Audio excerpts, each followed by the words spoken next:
Going, everybody. We are back with another episode of the Ad Podcast. And today we have Tyler Dunagin. Tyler is a private equity backed founder and the CEO of Turnserv. They're number 459 on Inc. 5000's fastest growing companies in America. And they scale service businesses like apartmentpainters.com, liquidliner.com, apartmentflooring.com. I'm excited to talk to Tyler about how he's made some of these maybe traditionally unscalable and not as sexy businesses scalable and turned them into an awesome company. So Tyler, thanks so much for hopping on and joining us and having a conversation today. Yeah, Dylan, I'm so excited to talk to you. You said it well. I really like to take unattractive companies and try to make them my whole life. So, glutton for punishment in one regard. But no, we have a lot of fun. Awesome. Well, can't wait to get into it and learn a little bit more about your story. So let's start there. I always like to understand a little bit about the founder's journey. Where'd you grow up? Where'd you go to school? And what got you into the world of entrepreneurship? Yeah, right on. So, born and raised in Akron, Ohio. The only time I haven't lived in Northeast Ohio was when I went out to West Virginia.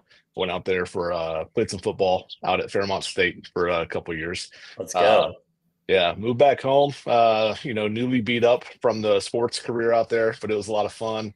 And that's I did college and I did okay at it and whatnot. To me, admittedly, I just went originally because I wanted to play football. I didn't know what I Mm. wanted to do in my professional life, by any means.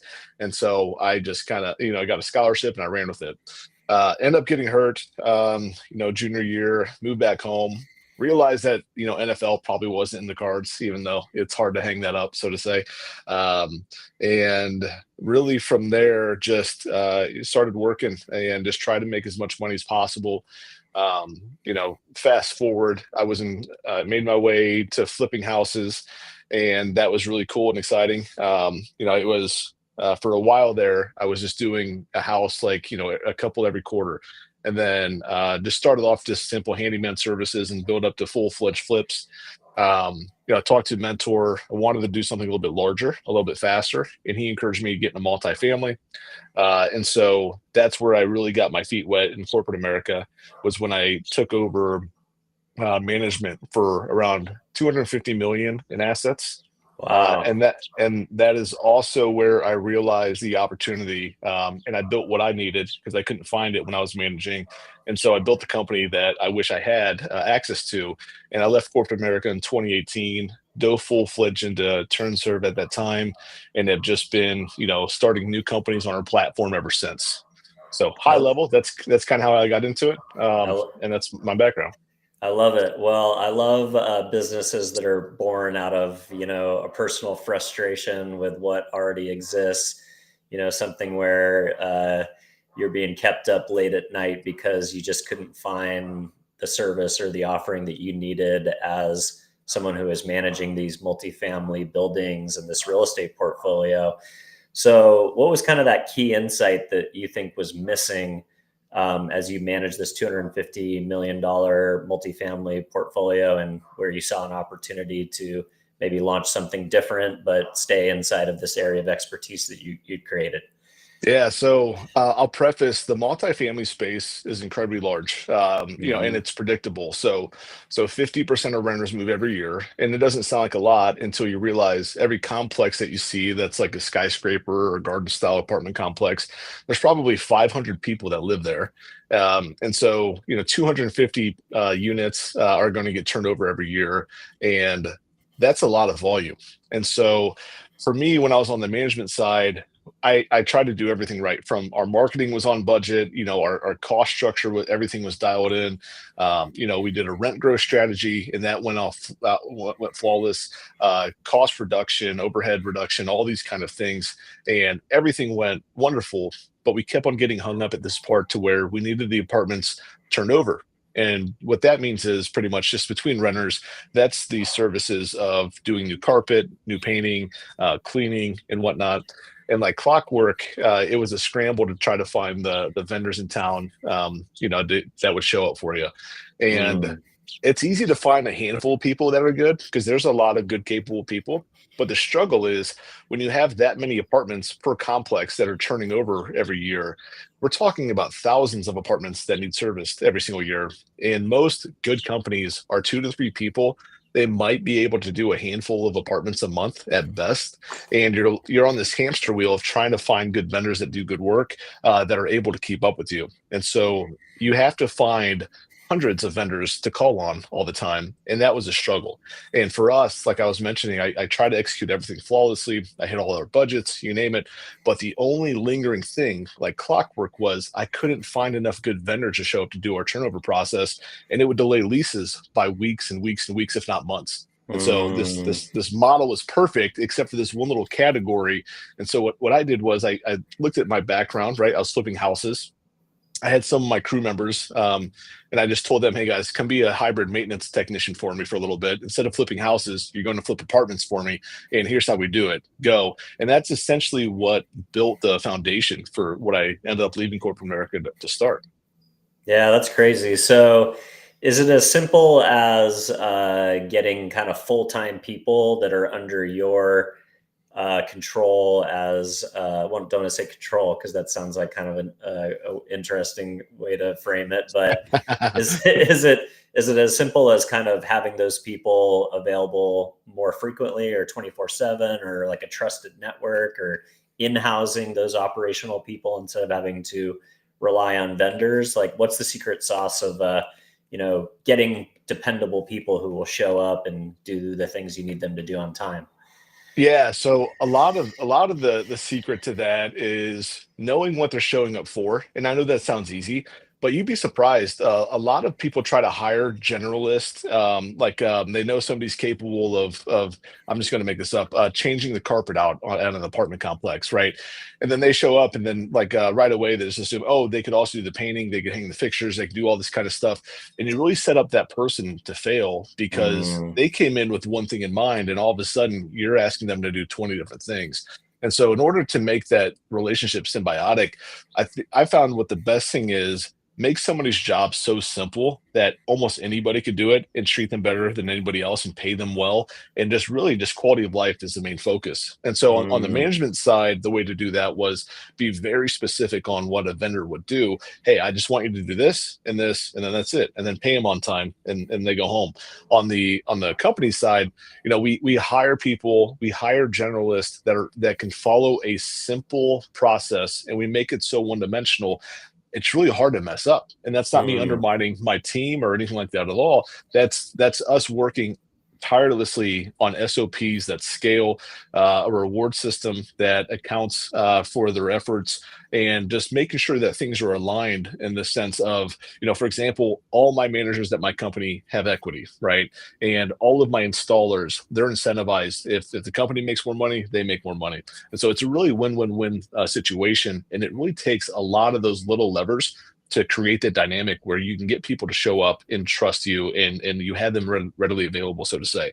And a lot of places just don't do that. They hear a contractor and they say, they think, they don't think more than 10 seconds about that person. Hey, did you finish this or not? Well, go finish it. Like, I don't care what happened. Go. And it's really just toxic, is what you find in the industry. And so for us, we try to be completely different. We try to build relationships with our clients. We try to build relationships with our team members, our contractors, everything else like that. And the more we take care of one another and over communicate, the better off it gets. And I think that industry is still coming along. So there's a lot more improvement to go, a lot more innovation to go. But for us, the real trick of getting that reoccurring person, the peace of mind, is truly taking care of their best interest, not just yours. Yeah, I love that. So it's aligning incentives both on the management side, making everybody feel like they're an owner in the company and they've got some potential upside if things go well.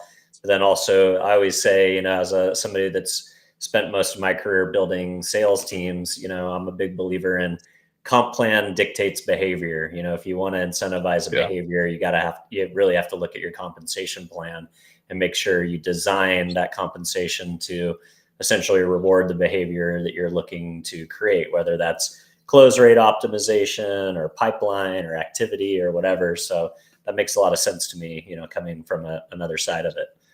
Absolutely.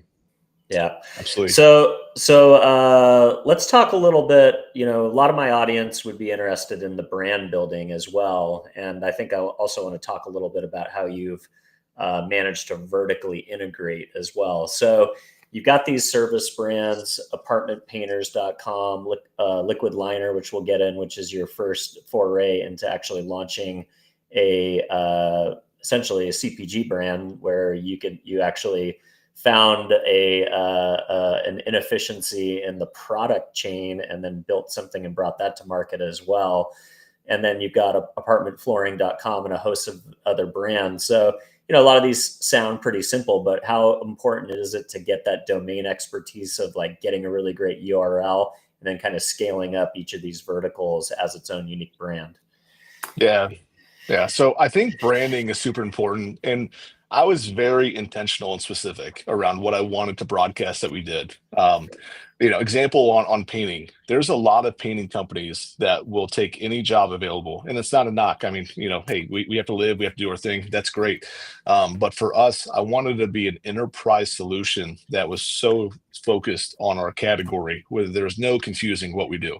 And I wanted to speak to our end user because a lot of the times you find painters that they could paint wonderful houses, they can do commercial complexes, but their average bill is $20,000 and whatnot. And the multifamily space is a lot different.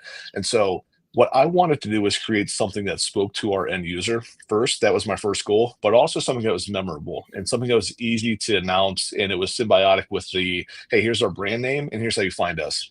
I read Brian Scudamore's book 6, 7 years ago, somewhere in that realm. And for those that don't know, Brian is the founder of 1-800-GOT-JUNK. And I remember Mm. reading his book, Ordinary to Exceptional, I believe it's called. Yeah, OTE.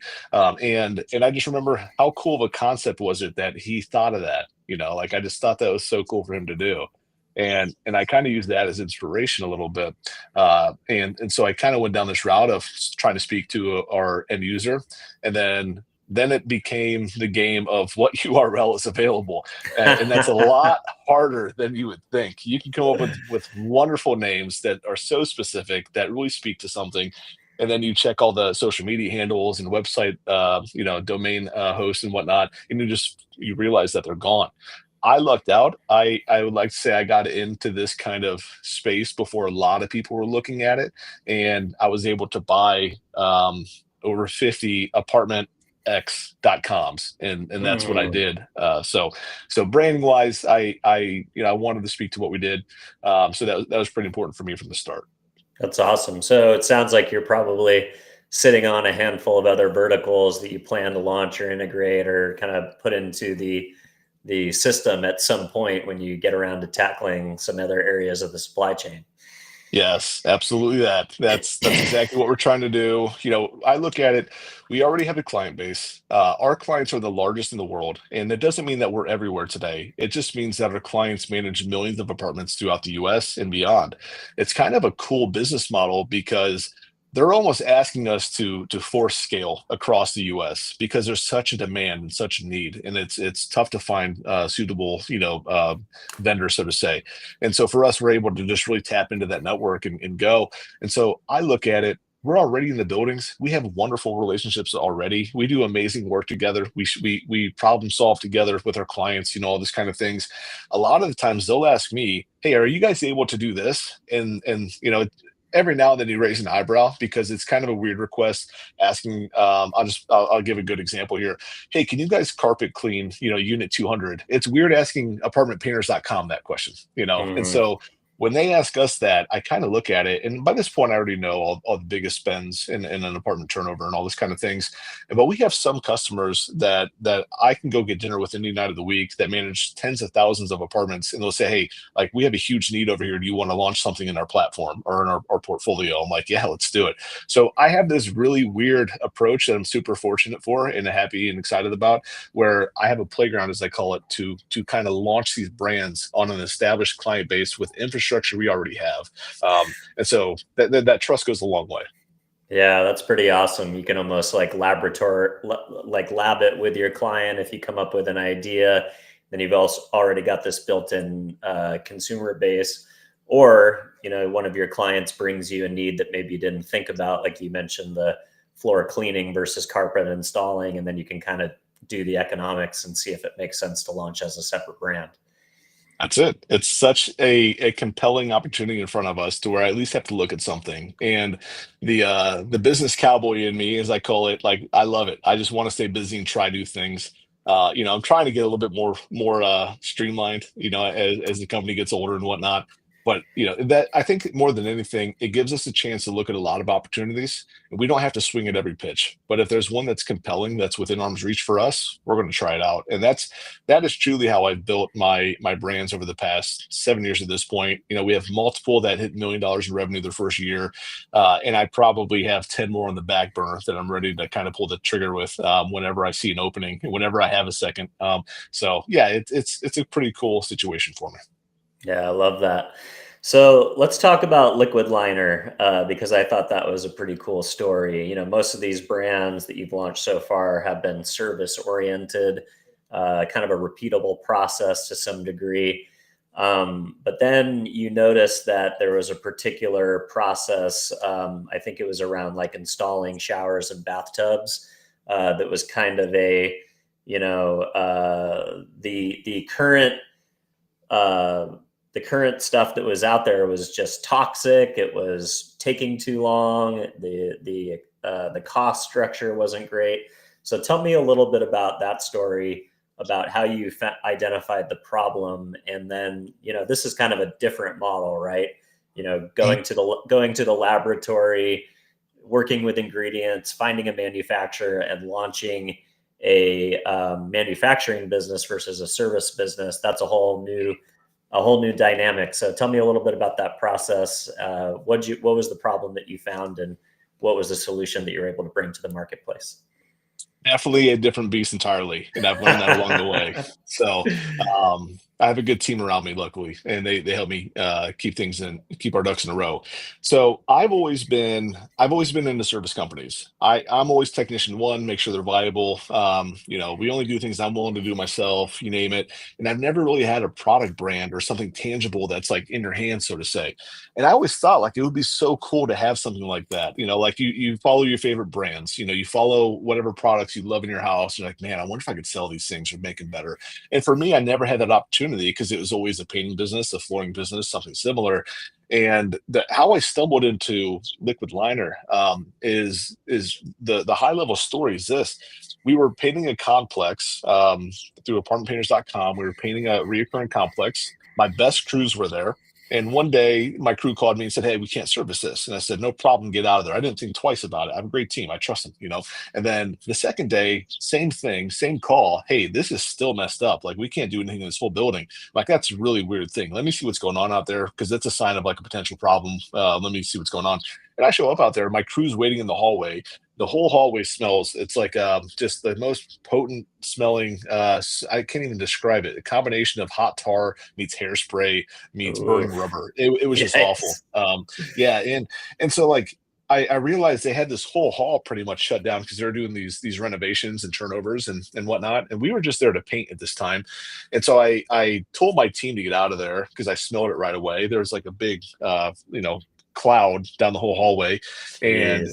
and I went into this apartment to see what was going on. I had to put a mask on and whatnot. And there was a person in there. It was loud. There was stuff all over the floor. You could barely see 10 feet in front of you because picture like a white mist just everywhere. There was air movers. There's plastic hanging up on like the coverings, the windows, you name it. And there was a person in a big white suit. Looked like somebody just in a full-fledged hazmat suit with an air breather on it. Looked like he could go scuba diving in this thing. And Oh then I my was gosh. watching what he was doing, and he was in the bathroom with a paint sprayer, and he was spraying. And I'm like, that's really weird. I've been in the industry at this point for years, and I've never really seen this process, but I knew right away it was bad. And so like I was kind of perplexed. I was like, man, like that's a really weird thing to do. Why is he spraying that bathtub like that? Like I wonder if it's gonna work. And then like I was gonna leave. I told my crew to leave. Then this is my curiosity took over, which is probably one of depends on the day, either the best thing about me or the worst thing about me. And and so I was hanging out and I was like, no, I'm just gonna wait for him. And so I sat in the hallway with a mask on, and when he was done, like I went up to him, got his attention, like I kind of flagged him down, and like after I scared him and convinced him that I wasn't some weirdo off the street that just wanted to talk to him. You weren't from I the just EPA or something like that. yeah, I wasn't there to check his insurance, you know. Um, and I just remember talking to him. We talked in the hallway, and I was like, "Man, what are you doing?" And by this time, I offered to help him carry out all of his belongings to his car because these complexes are big, the parking garages are tight, and it was a haul. He probably had 4 or 5 back and forths from the unit down to his car and back to get all the stuff out. And I just said, "Hey, let me help you carry this stuff to your car, and I'll just ask you questions as we go." And so I talked to him the whole time. Really, really cool guy, very insightful, you name it. And I asked him a series of questions, and I was like, "Dude, what are you doing?" And he's like, "Oh, I'm refinishing these tiles in these bathtubs." I said, "Cool. What the heck is that?" He's like, "Well, instead of replacement, you can just refinish them and get some extra life out of them for a fraction of the cost." I said, "Okay." Mm. And I'm looking at him. I'm like, "Yeah, but like, dude, you're in a full-fledged hazmat suit. Like, tell me about it." He's like, "Oh, it's awful, man." Like, yeah, he's like, "I don't recommend it." I was like, "Got it." And then the last question, there was probably 20,000 other questions I asked him in there. The last question I asked him, because again, I go back to viability. Like, not every idea is a good idea, right? You got to make sure you can scale it. I just remember asking him, and it wasn't even from a business sense at this point, just curiosity, because like, why would somebody sit here in these conditions and do this job? And in my head, I'm like, he must be getting paid hundreds of dollars an hour to do this, because if not, like, no way. I remember I asked him, I said, "Hey, if you don't mind me asking, what," and I didn't say this at the time. I was curious about unit economics, but I just asked him. I said, "Hey, how much money did you make today?" He kind of looked at me and he laughed, and I think he said like around $800 or something like that. And I asked him how long he was there for, and he said like 4 hours. And I just Mm. remember like thinking to myself, like, man, like if I could replicate this and streamline it and make it better, I was like, I could really make a viable model out of this. Because at that time we were in hundreds of apartments a month, and everyone, like we could have done refinishing on them. So I remember I left there. On the way out, I call my rep at Sherwin-Williams, who we have a great relationship with. They're a Cleveland-based company, so are we. And I said, "Hey, I want to do refinishing." And my rep Matt was like, "You sure?" And I was like, "I think so." And so I didn't even go home. I just went straight to the store. I actually drove out from Ohio to Indianapolis the same day, just to kind of like put my mind at ease, and because that was like kind of like COVID time, and so supply chain was tough. And I remember I just drove all the way out there to get this thing, and I didn't even know what I was doing. I just said, "Hey, can you just have your reps give me anything that I need?" And so they did. And then I went to Home Depot. I spent like 10 G's in one day. And then I got the recommended products, you name it. I drive home. And that's when I was like, "All right, cool. I got all this stuff. Well, now I got to learn how to do all this." And so I was YouTube videoing this and whatnot, trying to string it together. And in a nutshell, I replicated it over the course of a few weeks. And I just remember looking at my team like, "Guys, this is awful. Like, we definitely replicated it, but this is what we got." And before we hung it up, I wanted to try out different products. I was like, "No," I was like, "What could make this process better?" And I was like, "All right, if we didn't have to spray, that'd be great, because that would get rid of the air mover, that'd get rid of this, you get rid of like $6,000 worth of cost. It wouldn't be so potent." And so we found some products that were like roll on instead of spray on. So that was a start. Then next, like then we realized like a lot of the products we were testing, they were super high VOC, they were super potent, they were awful for you. And Mm. every one I tried, I ordered probably couldn't even tell you 30 different products online, and I went to all the big box, you name it. I had vendors, their whole job for me for like 2 weeks was just find me similar products and let me try them out. And I tried them all out. There were some good ones, there's some trade-offs, you name it. And a lot of them like that were kind of viable to use. The using them was insane. And what I mean by that is, one was you open up a gallon of part A, you open up a gallon of part B, let them sit for 20 minutes open, then mix them in a big bucket and let them sit for like 30 minutes, and then repeat that process. And then it took 3 coats. I'm like, well, by the time you're done, it's a 12-hour day. You can't really do anything. It's a 2-day job. The unit economics kind of fail on it. And so I took all those things. And before I kind of just tossed it in the air, said, "Hey, like whatever, like good learning opportunity, not for us." I reached out to a local lab partner and I took them these products and I said, "Hey, here's what I've done. Here's the math I have. Here's the overview. These are the best things about these products, and this is what I want you to build me." And I said, "Let's work together and craft this product that's a pour over, no VOC. It's thicker than anything on the market, and it's not going to be harmful. And it can and it has to be done in 1 coat." And so the lab people kind of laughed at me, and I said, "No, I'm super serious. Like we got to do this." And so it took like a year and a half, 2 years, and Admittedly, it took like $200,000 of R&D and whatnot. But we eventually got, throughout that course, we got 70 iterations of the product back from them. And this testing, we would test it, time it, refine it, mention like, hey, pigment's high, pigment's low, whatever it might be.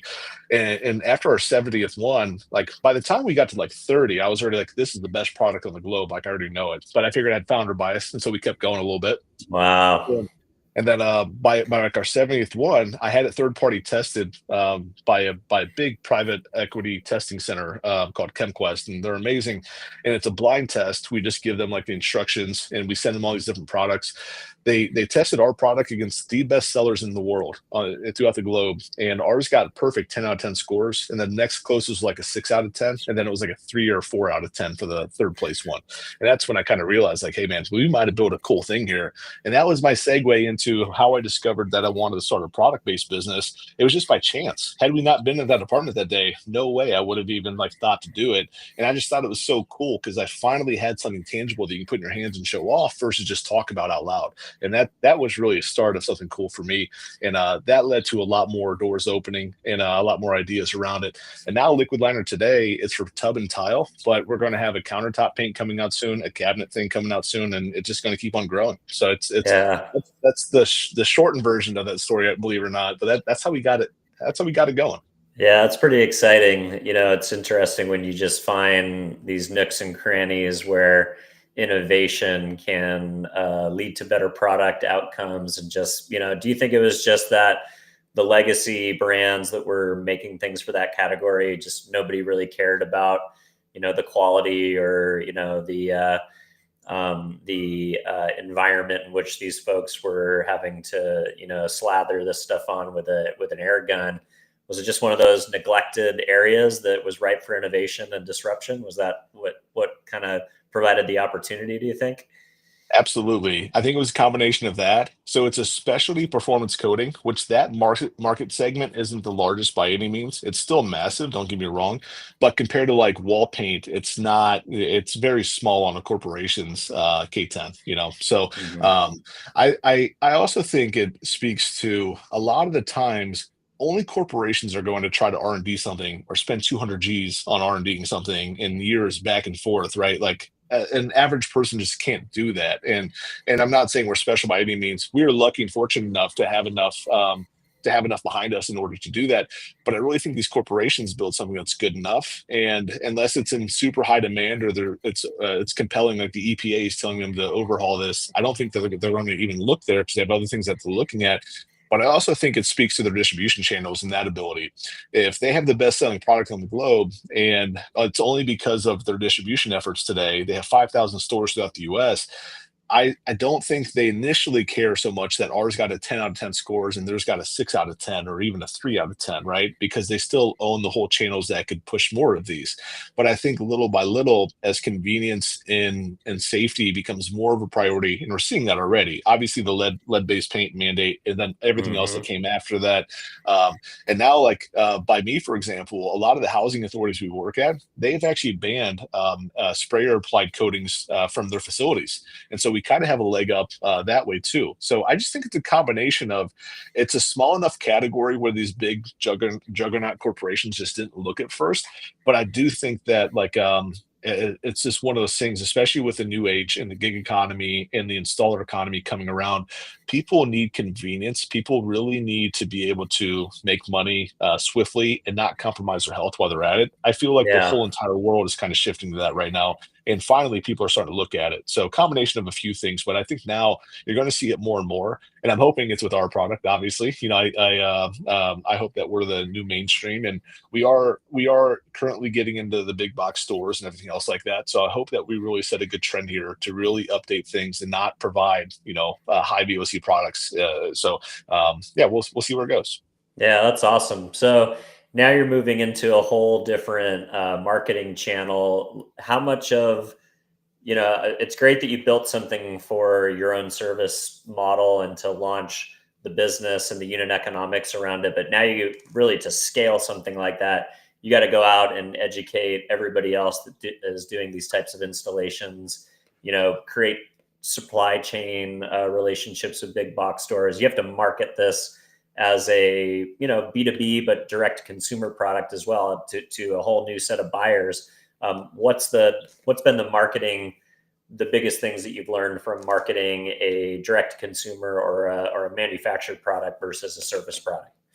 The biggest thing is, and this might sound like, yeah, no, no kidding. But the biggest thing is not building it for me, so to say. So if you look at my Mm, brands, they're monochromatic, they're black and white, they're simple. There's beauty and simplicity, and I love it. And we're not losing all the sense of that, but small things, like example, we have a new website coming out for Liquid Liner. So liquidliner.com is going to be an e-commerce site paired with service. You can find installers to schedule and whatnot. And I remember like it came back from like we spent some time around marketing and looking at it and the aesthetics and what graded well, what does well, what doesn't. My favorite colors are black and white, and then this team put some blue hues in there and all these kind of things, and everybody loved this thing. Like all the testing we got back was the blue site really did really well, and way better than the black and white monochromatic site. And so it's just one of those moments where you kind of realize, like, when you're B2B, when you're supplying your own teams with it, they don't care. Like, they're just gonna use a product and, hey, cool box, man. Like, they don't really care. But the second you push it into others, or they're looking at an offer with this thing on it, you realize it's got to be like further than that. And it's not just around the colors; it's about the use and having QR codes on it and whatnot. Instead of having like bold all caps letters saying what it is, like making it a little bit user friendly, and really just kind of dialing it down in certain ways. I think with branding too, I think it's easy to sell the liquid liner to the multifamily space, because really the big things are how quickly can you get it done, what's the cost, that's it. Now on the consumer model, on that end of the spectrum, you speak to the emotional side of it. You speak to the salient features, the things that hit home to people, the safety aspect, the how easy it is to use, and how you could build a business out of it, all of those things. So a lot of it was obviously a big change for us, but also at the same time, like at the end of the day, different end users require different ways of getting the information about the product in the first place. So we've been just adapting to that and adjusting to that. We've never ran paid ads mm. for consumers ever. We never had to, because all of our clients are B2B. We get one client, they have 10,000 apartments, we're good to go.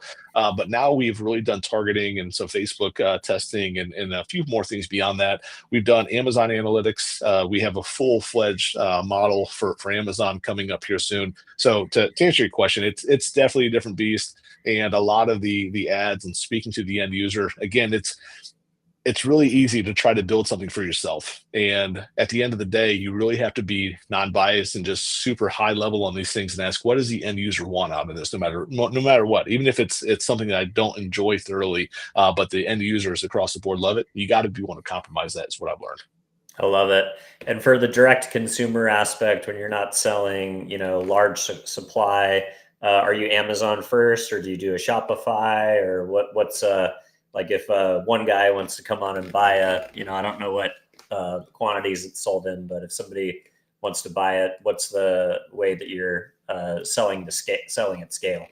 Yeah, so the easiest way to access it, traditionally, is just through our e-commerce website. So Mm, it will be right on our website by the time this probably comes out. So liquidliner.com, there's a storefront on there. That's a really easy way to get a hold of the product.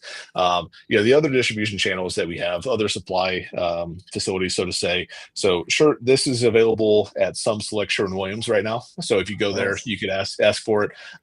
Again, benefits of a Cleveland-based company. That's their hometown too, and so we have great relationships with them. So we're market testing some things around the Sherwin spaces around us, and it's going to build outward. But really, we just want to make it convenient for people, and so Sherwin Williams for the pros, or the liquidliner.com. Also, Liquid Liner on Amazon is the best way to find it. Just going to be super convenient here. Very cool. All right, let's get back to the service brands. I want to learn a little bit more about how you find your clients and how you scale up through your marketing on the service side. So, you mentioned you were in the industry for a long time. You had a bunch of relationships, but you always are going to eventually want to meet new people and to get into new markets. So, I imagine do you have to go market by market? Do you have to be like kind of geography focused in order to build the amount of inventory of the painters, the carpet installers, the folks that do all the different service lines for you. Like, how do you launch a market, and how do you decide to go where next? Yeah, so the big thing for us is market density first, right? And so what I mean by that is, and because of our space, normally population size somewhere, that means that housing is high there as well. And so it's really easy for us to identify certain markets. So depending on the density of a metropolitan or downtown, whatever it might be, all the major cities are targets for us just right off the rip. And beyond that, like how we select them is this. So the first markets we scaled into, so Cleveland, Akron, Columbus, Cincinnati, Indianapolis, Chicago, those things are all within radius around us, which isn't too far. We wanted the scale to start that way, at least, because we wanted to be close. We knew that it wasn't going to be completely smooth at first. We wanted to be close to home. That way, it's at least a quick plane right away to fix something or what have you. So that's the first way, like that's our first approach to it. The big thing is in our market. So again, I mentioned these management companies. We don't necessarily try to sell individual buildings. We always go after top down the management companies because they don't just manage in that city that you're in. More than likely, they have buildings in every major city throughout the U.S.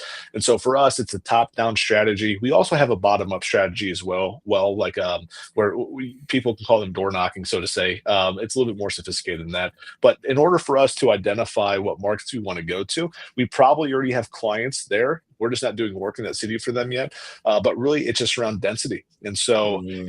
if we're not going to go to a tier three city when there's a tier one, like let's pick on like the New Yorks of the world or the Houstons of the world. Like we can go there so easily. Versus if we went to another very small, like a subsidy of whatever you name the place, we're just not going to quite get the same ROI. So it's always about population, and also one cool, very specific thing that we look at for us, and it tends to be true, and I can do the whole math behind it, but we look at cities where average rents are at a certain rate, and we know based Mm. on where those are, if that isn't at a certain threshold, we know that the market's going to be we're going to be a little bit overpriced for that market, and that's fine, but we're just not going to spend any time there. And we've tried it. We've like clockwork. It always comes down to what's the average rents there, and if it's less than $1,500, we probably are not going to sell that much, or our click through is not going to be great, you name it. Whereas if it's over a certain threshold, we're probably going to perform there. And there's probably 20 other characteristics we look at for a market and whatnot, from from average pay to labor pool to client density, and you name it. But really, a lot of it comes down to those average rents. Wow. So you have quite a sophisticated way of approaching a new market, but a key leading indicator, that if the cost of rent is an average of X, then that will be then the management companies or the landlords essentially will be able to afford your services, and it won't be a fight trying to get into those markets. You won't have to compromise on pricing or change things too much from a product integrity perspective. Yeah, exactly. And it took us going through that process, probably hundreds of hours worth, and we're analyzing these numbers, and we're trying to find commonalities, and we're trying to identify like an algorithm of sort. And somebody from the team kept on mentioning like, oh, lower rents again, no go. And they said it like three times in a row. And I was like, well, let's look at that because we just spent weeks trying to analyze all these metrics. Let's see if there's an actual correlation between rent prices and ideal client types. And sure enough, there was. And now instead of doing all 20 of them, we literally have two or three, but they all start with those rent prices. Interesting. All right, let's talk a little bit about your private equity journey, because I think that's exciting. A lot of entrepreneurs want to build relationships with private equity and get that type of funding versus, traditional sources that are maybe a little bit more aggressive, like venture capital or friends and family and stuff like that. So what have you found has been the value of having private equity partnership? How did you go about finding those relationships, and what has that done to accelerate your growth trajectory? Yeah. So, I think the big one, I'll start with how we kind of ran into each other. So the company was doing well. We were expanding fast, and I got introduced to somebody through somebody close to the company. And this is where it comes down to having the right people around you and in your corner. And not because you're waiting for a favor, but because you trust their judgment a lot. And so for us, like we got a lot of opportunities for people wanting to invest, and a lot of them just didn't feel like I could just tell, like, man, it's fine that people have a mission and whatnot, but it just really felt like a blank check a lot of the time. And I was like, Wasn't strategic. correct. It wasn't a value add partner outside of capital, and that's important. But also at the same time, it leaves a lot on the table. And so I got introduced to somebody through kind of friends of the company, so to say, and it's out there. And these guys are great. But Matt Colleague, that he's the one that started Leaf Filter, and he sold it, and Mm, now he owns a few NASCAR teams. He owns part of the Guardians. He does a lot of things around the community. His firm is actually the ones that have backed us. And the cool part is they are 10 minutes away from our office, which is super cool. And actually, I was just texting those guys not even 30 minutes ago before this, or 30 minutes before this podcast. So close relationships, close to home, got introduced to a mutual connection. Due diligence was not this quick, but within an hour, we both were like, "Hey, finally, we found somebody that we want to talk to and something that fits." And so just through an introduction is how we kind of landed on that pathway of getting our PE partners. So yep. that's how we met. And then the other side of the coin is, having being a founder, like, you're obviously passionate about what you do, you're excited. It's very easy to be biased and only see the good in things, right? It's very hard to be subjective about something that you pour yourself into all the time. And I think going any route for fundraising, private equity, doesn't matter what it is. I really think that you have to be super subjective and ready for feedback, because you will get tested along the way. Your model, your assumptions, everything. I have learned so much. Was I losing the AirPod there? Sorry about that. No, you're good. You're good. I have learned so much in the past 12 months just from the partners and just operating at a higher level. It's been incredible. I jokingly told a CFO friend of mine the other day, I've gotten about 3 MBAs in the past 12 months. So learning a lot here. And I think that speaks to some of the benefits of having a partner like that. A lot of it's self-imposed, but it's just, for me, I remember talking to the team before we took this private funding, and I said, "Hey guys, like, I want to make sure we talk about this because it's going to change a little bit here. They're not asking us to overhaul or change into a corporate machine, but at the same time, we need to understand their goals and their initiatives. They want to be able to scale this and reach a multiple that they wouldn't be able to get in the stock market or something. And along with that is hyper growth and a lot of tough decisions and whatnot." And I remember just telling the team, like, if you guys want to pursue this, like, we'll definitely take a look. And across the board, everyone was excited to scale and kind of level up. And I think a lot of that initially, that internal pressure on me was placed on me by myself, so to say, just because I wanted to be a good partner. I understood, like, what they Mm, needed, what they looked for, and at that time, I had never gone the route of having a PE venture partner, so to say, and I was ready to learn and all systems go. But I think one of the main benefits was just that kind of, like, going from, like, cowboy founder phase of, "Hey, this might work, this might not, that's okay, we'll clean it up," to having a 13-week cash flow analysis and all these unit economics, and every week, like clockwork, if I'm off on my metrics by like 6%, I'm like, "Oh man, like, what are we doing here?" So I think that it's really been beneficial, getting to see an investor's perspective around operations and around scaling, and that alone has just been incredible. They're there for me if I give them a call, I have a question around this. "Hey guys, I'm struggling with this. Hey guys, I'm excited about this." That's amazing to have partners like them. But then also just their access through their network and whatnot. I can't tell you, once the deal closed, how many interviews I did and how many people called me, which was a surreal thing for me. And keep in mind, like any entrepreneur, founder, whatever it is, you want people to know your brand. You want to get it out there. You want to hear it on the news. You want to see it, like, on LinkedIn. You want to see all those things. And I wanted those things for sure. But then the deal closed, and I had people from across the country reaching out to me to comment on what I thought about mm, the deal. And the first 10, I was like elated. I was like, "Let's go." And then after that, I'm like, "Wow, this is going to be a full-time thing for the next 12 months." It's just like kind of talking to media and whatnot about this whole thing. But that also was a blessing because that got me into my willingness to do podcasts, to do interviews, and be able to talk about my team or what I'm up to, and be able to connect with other entrepreneurs around the space that are like-minded and whatnot, or people that are struggling with certain things, and all the way around. Just, I feel like this deal has done so much good for me. It's hard to put just like my finger on one thing. yeah, it's cool. Put some kind of gasoline on you needing to actually build out your personal brand and be founder led because that was part of the story, with doing the deal. Yeah, absolutely, absolutely Very, was. very cool. So private equity has there's a lot of private equity firms that have made big moves in kind of moving into what I would call like the muscular class of direct service based businesses, rolling up auto body shops, home security companies. Like this is kind of the last frontier for PE, which is kind of interesting.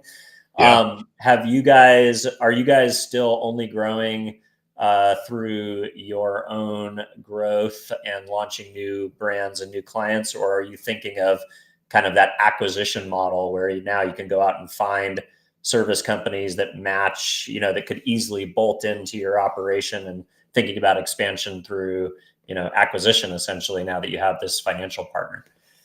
Yeah, it's funny, Dylan. So all my time today was spent on an acquisition deal that we're working on, and we Nice. mentioned we Congrats. thank you. We Yeah. mentioned comp plans earlier and making sure that they align. And actually, for 2 to 3 hours today, my job was making a comp plan that was acceptable from the company that we're acquiring. So to answer your question, we are kind of at that phase to where we're prepared to scale with the right partners through acquisition, and I'm excited. We're acquiring a flooring company right now, and Nice. that's it's local to us. They are a big partner, a few $1 million in revenue a year, and they're excited to join our platform. And as far as our future plans go, obviously we're going to scale like we always have and whatnot. And from product sales to services to certified installers, dealer programs, we're going to have all those things. However, there's a massive opportunity that we're looking at in the space because a lot of these service companies serving a multifamily, they are so fragmented, they're so mom and pop that they're almost unacquirable than anybody else, if they don't have a platform to put them on, unless you want a full-time Mm, job for a while. So we have this really unique value proposition where we already have the frames and rails built. We already have an HR team, an AR team, we have a sales team, we have a support team, we have all of these things. We have an operations officer and whatnot. So we're kind of at this unique competitive advantage where we're able to approach smaller companies, and instead of stomping all over them and picking up the pieces, we are literally mm. going to them and saying, "Hey guys, here's what we can offer you. And by the way, join our company. You get steady pay. You never have to chase down an invoice ever again. We'll give you some upside in this thing. We'll give you some cash right now, and you guys can benefit now, and you can benefit again in the future after our next transaction that we do." Get two And bites of the apple, as they say. that's it. And so these people, like, at first, these people that we approach, they're a little skeptical because it's such an atypical thing in the space. Like, when we approach, so the company that we're acquiring today, it's only a handful of employees, and they have a lot of installers. Normal private equity probably would never even think to look there. Like, oh, hey, it's sub 10 million, can't do it, guys. We're looking at it like, God, like what a great setup for us. And so we're excited to find more and more folks like that. We approach these guys and we say and by this point, like if they're in the multifamily space around me, I probably know them or their vendor, their supplier, and I get an introduction, so to say, so that it's not completely like caught off guard. But when I approach them and I say, "Hey guys, here's what I want to do. Here's how I want to do it," they look at me and they're like, "Why would you want to do that for us?" I'm like, no, no, you're going to do it for us. Like that, I'm more excited than you are about this It's thing. a It just win-win. Yeah, absolutely. Like it's such a foreign concept to them because they're not a 200 person company doing 50 million of EBITDA, and they just never thought that they'd have a conversation around getting acquired and being able to join the team. And so that's how we've brought on a lot of team members today. To be honest with you, it hasn't been formal acquisitions to this point. This will be our first big one that we actually finish here in the next couple of weeks. But it's always been approach smaller companies that have a good multifamily client base with good operators, but there's only one or two of them, and they're kind of at the age or the need to have a team around them, and we bring them on the fold, and we treat them well, pay them well, give them some equity and the upside, pay them now, all those kind of things. You mentioned double bite of the apple. These guys get that and then some, and they look at us like, guys, what's the catch here? Like, there's no catch. You have one job to do. Here you go. Your life is much much more simple today, and let's just all work together to make this thing huge. And so that's kind of like where we're going on this acquisition path, that going forward. And like I said, we're able to go after companies that are sub 2 million, that are sub 1 million, depending on the team and the client base. And I just don't know that many, entrepreneurship through acquisition. People will want to go that route, ETAs or what have you, because they're not quite big enough because they'll be buying a job at that point, but it's still too small for normal traditional private equity. Even the ones that are willing to roll up their sleeves a little bit and buy the 10 million, 5 million companies and whatnot. And the cool part is for us, 90% of the service companies in our space, they don't fit the criteria for acquisition outside of a platform like us. Yeah, it feels like your platform is a very defendable moat in this space. Yeah, I agree. I'm very excited about it. Let's go. All right. Do you still flip houses personally, or do you invest in real estate? Is that part of how you're growing your personal wealth still? So I made the transition. So before, when I was flipping houses, I started off doing handyman stuff, and then I eventually started doing larger deals. I had an investor, a real estate investor, call me and say, "Hey, can you give me a proposal to flip the whole house for me?" And I was like, "Oh yeah, sure." And it was the first one I ever did. I was like, "Man, I hope this goes well." But it did go well. And then I started like co-investing with them. Hey, instead of 100 grand in fees, I'll do it for 80, but give me some equity in this thing. And then we got to, 50-50 partners, and I was flipping my own houses. So for a while there, I still held a lot of my interest for our rentals. So we did a lot of Burr method, if you're familiar with that. Mhm. It's where you buy it and renovate it, rent it and refinance it. We did a lot of that. But then, when I launched Turn, or when I got into corporate America and launching Turnserv, like it really consumed my time, and I was having Mm, fun. But again, I talked to a mentor and I said, "Hey, like this stuff is cool and I'm willing to be patient, but I just feel like this is going to scale so slow for me because I can't be active in it." And that person really encouraged me to look a little bit larger. And so to answer your question, today I don't hold any single family residential. And now, instead of having like mailbox money, as they call it, I have inbox money because I invest in REITs and index funds. Outside of my businesses, and maybe that's enough for me to kind of like take risk on, so to say. I am the most boring investor ever outside of my company. I am an index fund investor. I dollar cost average like crazy, and I just wait it out. So I love trading. I love the stock market game. I love all those kind of things. But in this phase of my life, like I just get peace of mind of like out of sight, out of mind investing. I don't care if the market's 8 points down or 8 points up. It's still going to be the same investment every single week. And at the end of the year, it's going to be a nice little surprise for me. So, yeah, yeah, I think there's that's smart. I think, you're focusing on the business, and even, now, and then you don't have to worry about this, real estate portfolio keeping you up at night with all the headaches that come. yeah, The real upside in being an investor in that space is being able to apply your skill set and your network to create additional margin and deal flow and all that. And feels like the focus where you are is probably the right move. So just curious, because I know people who get into that space, it's quite exciting, and it's a lot of fun. So, yeah, all right. Can you talk a little bit about this idea of defending culture versus building it? I think, as much as these are what, some people maybe look at as blue collar, service based businesses, I feel like you've put a huge emphasis on company culture, and we've talked a little bit about it in incentive structure and giving everybody equity. But what does that mean to you, that idea of defending culture versus building it? yeah, absolutely. So I think a lot of people emphasize on what makes up culture, and that's great. Like it's incredible. But I think like it gets lost in the sauce sometimes because coming up with them, it's fun stuff, right? You talk about like your why and your purpose and all these kind of things. You put the words on the wall and all this, take pictures with it and whatnot.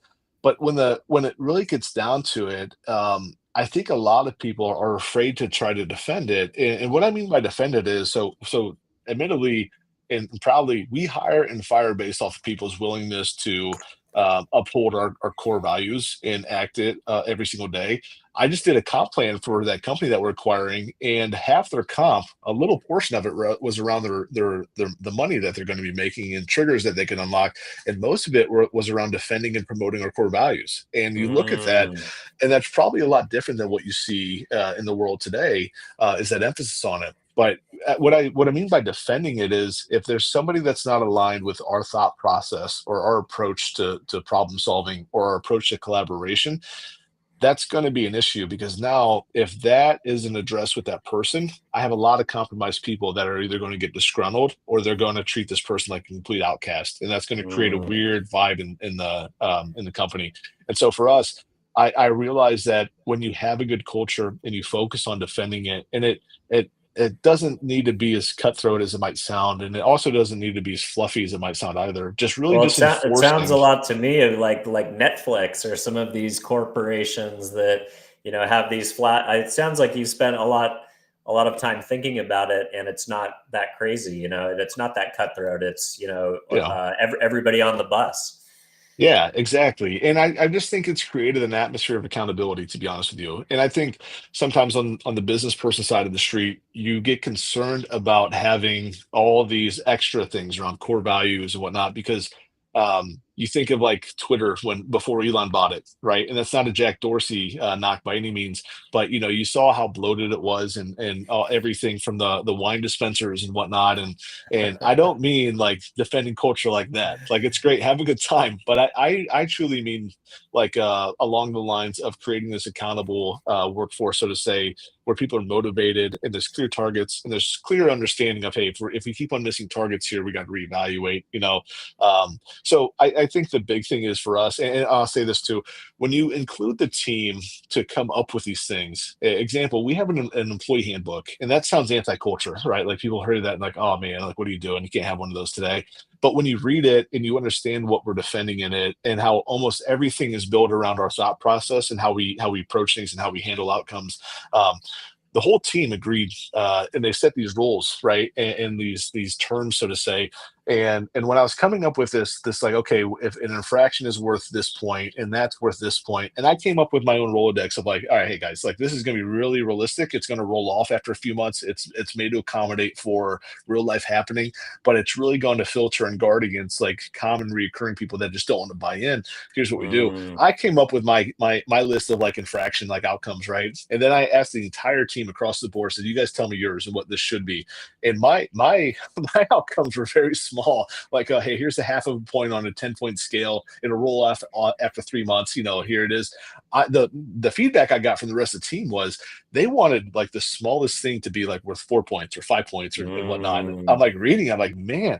And I was talking to my executive coach about it, and he says high performers want to be around high performers, and they like getting recognized for the work that they do. They love having tough tasks, but realistic tasks. They love to be respected and all this kind of things. If they have a low performer in here, they safeguard culture more than I do at this point, because if there's a low performer, they are the first people to step in and say, hey, do you need support? How can we help you here? Like, let's do some training, whatever it might be. But if somebody's just resistant to change or what have you, the team around me, because we're so defending that culture, the team around me is more on it than I am. And I'll hear from 20 people like, hey, like, we have to be careful here.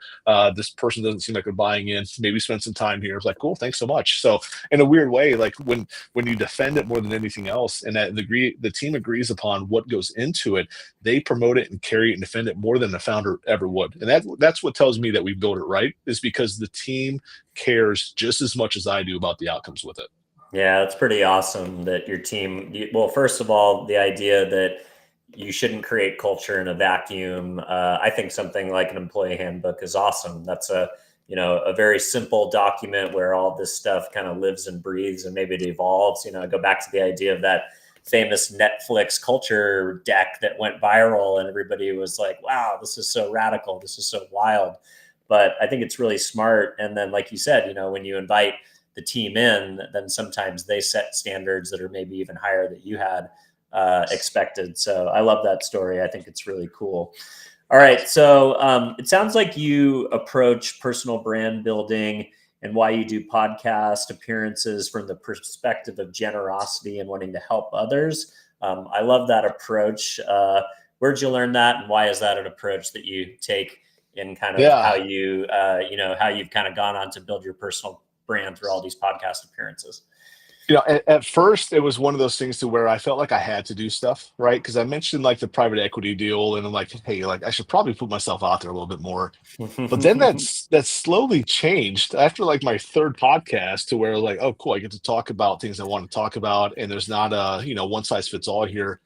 It slowly started to change for me because I reflected on my own career and my own journey from flipping houses to corporate America to leaving corporate America, safety net, and starting this company. And I remember like the old me, like the young founder in me that like wished I had more access, or like, hey, I've never been through this process, but I don't know anybody that has. I'm just going to wing it. Let's see what happens here. And so for me, and learning the outcomes as I go. I was fortunate because I did have access to a few mentors, and I would put myself out there, and I did find people I could talk to and ask questions, but it was few and far between.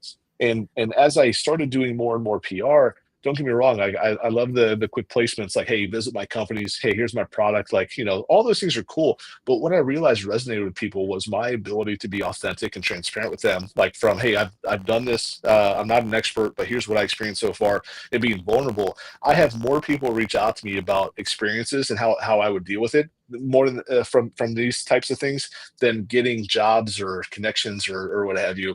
So for me, the generosity just comes from, I wish I would have had more access to people willing to do this when I was earlier in my journey. And I've been fortunate at this phase of it to be surrounded by people that do care. And I'm so blessed to have those people. And I just want to make sure I do the same thing for people around me as well. And that could be from somebody starting a software company to somebody that's trying to leave their job, whatever it is. I'm not available 24/7. I'm available in burst, obviously, but to me, it's so cool to be able to talk to somebody that's going through this process, and they might be in short-term pain or uncertainty or very excited. They just need some general direction. And so for me, if that's any way that I can give back, just as a few people around me gave to me, that's what it's about. And if I could go back to 21-year-old me, I'm 35 now, just turned 35. If I can go back to 21-year-old me with all the knowledge I picked up along the way, especially like the past 12 months worth, and like share with the younger version of myself, it's going to make things feel much better and much more smooth. And so that's what I'm trying to do with others at this point. It just really just be authentic and be vulnerable with people, and like, hey, here's how it really goes in this space. It's not like some edited video all the time to where it's perfect. So there's a lot of pain associated with it. And so if I'm able to share those things with people, one, it's a win-win because they're there for me, and also I'm able to give back in a cool way, and just like kind of return the favor for people that's on this journey. I love it, man. Well, I think that's a good place to wrap up. Tyler Dunagin, everybody. Tyler, where do you want to point people to either learn more about what you're up to or connect with you directly? Yeah, so LinkedIn's the best way to get a hold of me. So Tyler Dunnigan on LinkedIn. Turnserv.com is my company's overview about everything I do. And then the easiest way, and the thing I'm still building out right now for like one-on-one or networking or you name it, all free, by the way. I don't charge for any of this. Is just DunniganCollective.com, and that's where I share a monthly newsletter. Here's things I've learned, access. Here's what I'm up to. Combination of personal life meets business life. And so yeah, DunniganCollective.com to get a hold of me. Awesome. Well, I encourage everybody who's watching to go ahead and do all of those things. So, for yet those of you who are watching the show for the first time, if you stumbled across this stream, don't forget to subscribe or follow. Give us a connect so you can see future episodes. And if you enjoyed the conversation that I had with Tyler tonight, there's an entrepreneur out there somewhere who you think has an opportunity to scale up, someone who's in the thick of it as an entrepreneur, or somebody who has done a great job in building these verticalized brands inside of the service industry, or somewhere that you thought maybe wasn't so sexy, maybe go ahead and share the episode with them. And lastly, if you give us an honest review, that's how the show finds a wider audience. And let you go. Thanks for saying hi, man. Appreciate you. Yeah, appreciate you. Thanks, Dylan. It was fun.